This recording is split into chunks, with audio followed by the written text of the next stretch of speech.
21장 4절부터 38절 여기까지 해야지 다음 주 수요일 날 한 시간 남았는데 마무리를 하거든요.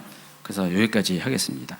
21장 4절이 아니라 5절 이하에는 마지막 때 일어날 일에 대한 예수님의 그 경고, 예고가 소개되고 있습니다. 이 내용은 마태복음 24장의 내용과 거의 같아요.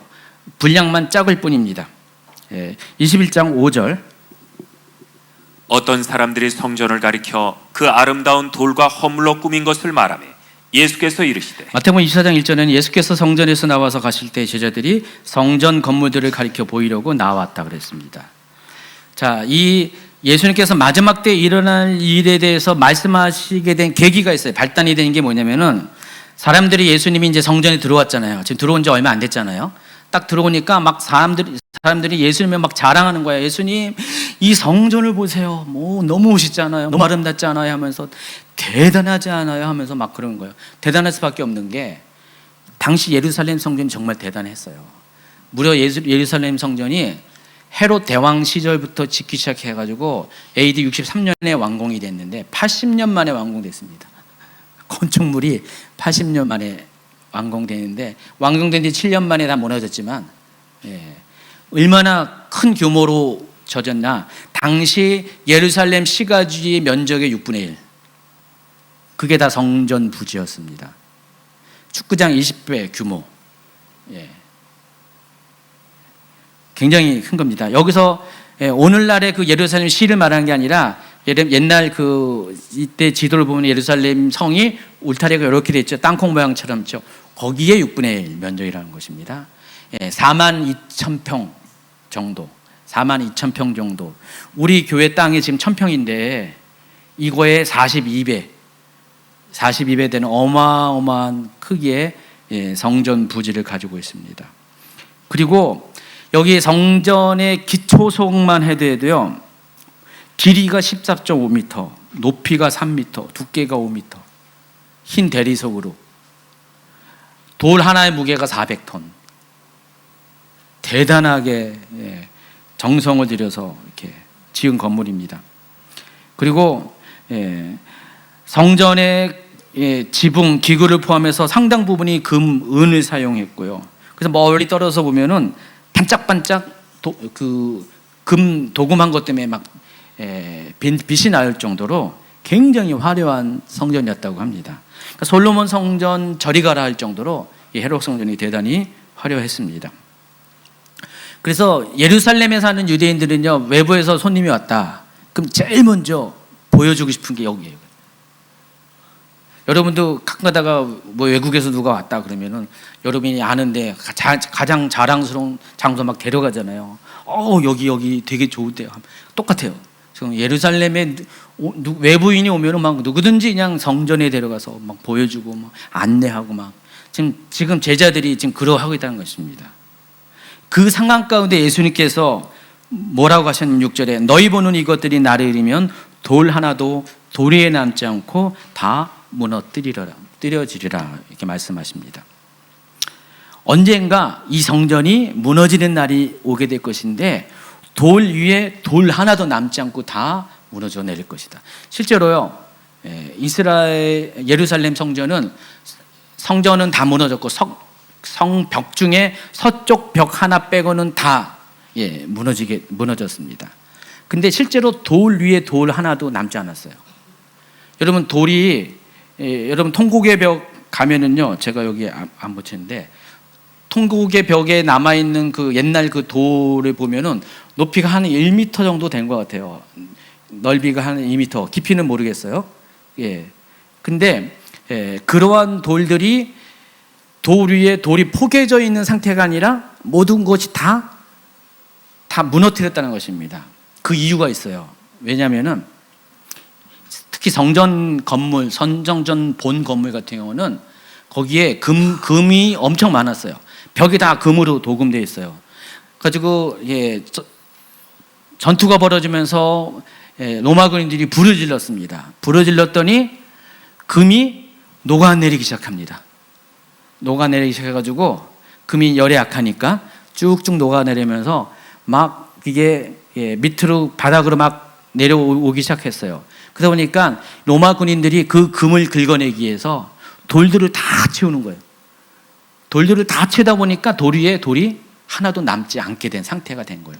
그냥 예수님의 예언이 그 상황 가운데 그대로 성취가 됩니다. 일반적으로 아무리 전쟁이 일어나고 전투가 벌어져도 건물의 어느 부분은 남아있잖아요. 화재가 나도. 근데 예루살렘 성전의 경우는 그렇지 않다는 것입니다. 완전히 그 금 때문에, 금 채취하는 것 때문에 다 그냥 낱개로 다 파헤쳐버린 그런 상황이 됐습니다. 그러면 그렇게 얘기하니까 사람들이 묻습니다. 선생님이여, 그러면 어느 때에 이런 일이 있겠사오며 이런 일이 일어날 때 무슨 징조가 있사오리까? 라고 질문합니다. 그래서 21장 8절 이하는 그 질문에 대한 예수님의 답변들로 구성되어 있고요. 그 내용이 첫 번째, 사람의 미혹이 있을 것이다. 난리와 소요 등 전쟁이 있을 것이다. 큰 지진과 전염병이 있을 것이다. 무서운 일과 하늘에 큰 징조가 있을 것이다. 믿는 자들에 대한 박해가 있을 것이고 하나님의 보호하심이 있을 것이다. 예루살렘의 멸망과 이방이 돌아오는 마지막 때가 이를 때에 이 모든 것이 회복될 것이다. 그리고 또 예수님의 공중재림이 있을 것이고 이스라엘의 회복이 있을 것이다. 쭉쭉쭉쭉 33절까지 이야기가 나와 있습니다. 그래서 여러분, 이 자세한 내용은 2021년도에 했던 제 엔타임 강의 홈페이지에 있습니다. 제 2강, 3강, 4강을 보시면은 거기 원고가 다 있으니까 그거 쭉 정독하시면은요, 자세한 내용이 거기에 기록이 되어 있습니다. 그걸 참조하시기 바라고요. 그리고 이제 34절 이하에는 마지막 때를 맞이하는 성도들이 어떤 삶의 태도로 가지고 살아갈 것인가에 대해서 예수님의 마지막 권면이 나와 있습니다. 34절부터 36절까지 읽어주세요. 너희는 스스로 조심하라. 그렇지 않으면 방탕함과 술 취함과 생활의 염려로 마음이 둔하여지고 뜻밖의 그날이 덕과 같이 너희에게 임하리라. 이날은 온 지구상에 거하는 모든 사람에게 임하리라. 이러므로 너희는 장차 올 이 모든 일을 능히 피하고 인자 앞에 서도록 항상 기도하며 깨어 있으라 하시니라. 예수님은 두 가지를 당부합니다. 스스로 조심할 것, 두 번째는 항상 기도하며 깨어 있어야 될 것. 그래서 스스로 조심하는 삶은 바로 마지막 때 살아가는 성도들에게 세속화와 빠른 세속화를 피할 것을 강조하고 있습니다. 방탕하지 말고 술 취하지 말고 생활의 염려 등으로 신앙의 모습에서 점점 멀어지는 그것을 피할 것을 말씀드리고 있습니다. 왜 그러냐면은 그렇게 살다가는 노아의 때에 홍수가 일어날 때 사람들이 그렇게 살다가 홍수가 일어나는 것을 믿지도 않고 준비도 못한 같은 그런 일이 벌어지기 때문에 스스로 조심할 것을 당부하고요. 그리고 마지막으로 항상 기도하며 깨어있을 것을 강조합니다. 왜냐하면 마지막 때는 깨어있지 않은 사람에게는 급하게 다가오기 때문에 불시에. 그러나 여러분이 깨어있으면 마지막 때는 급하게 다가오지 않습니다. 깨어있는 자는요, 어떤 사람들은 마지막 그 예수님이 오시는 것을 정말 도둑같이 임한다는 그 부분에 대해서 사람들이 준비할 틈도 안 주고 예수님이 오신다고 생각하는데 그건 아니에요. 준비하지 못한 사람에게는 도둑같이 와요. 그러나 준비한 사람에게는 그렇지 않습니다.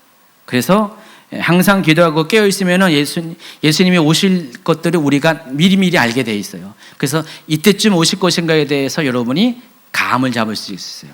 앞에 말한 그 징조들이 바로 그것이고요. 근데 만약에 껴있지 않으면은요, 징조가 일어나도 그걸 몰라요. 그러니 예수님이 다시 오시는 이거 연관된지도 몰라서 계속 그렇게 살다가 술 취하고 방탕하고 생활에 염려를 하고 살다가 예수님이 오실 때 준비하지 못하고 미련한 다섯 처녀와 같이 그런 꼴을 당하게 된다는 것입니다. 자, 그리고 21장 37절은 예수님께서 낮에는 성전에서 거하시고 밤에는 나가서 감람원이라는 산에서 쉬시면서, 그리고 또 깊은 밤에는 베다니에 가서 나사로의 집에서 주무시면서 일주일 동안 예수님은 계속해서 반복적으로 십자가에 달리시기 전까지 낮에는 예루살렘 성전에서 계속해서 사람들에게 하나님 나라를 가르치시고 밤에는 감람원에서 기도하시고 이런 루틴을 가지고 일주일 시간을 보내게 됩니다. 그래서 38절에는 모든 백성이 예수님의 말씀을 들으려고 이른 아침부터 성전에 모여들었다. 그래서 21장은 이렇게 끝이 냅니다. 자, 22장에는 이제 예수님의 고난에 관한 이야기가 등장하게 될 것입니다.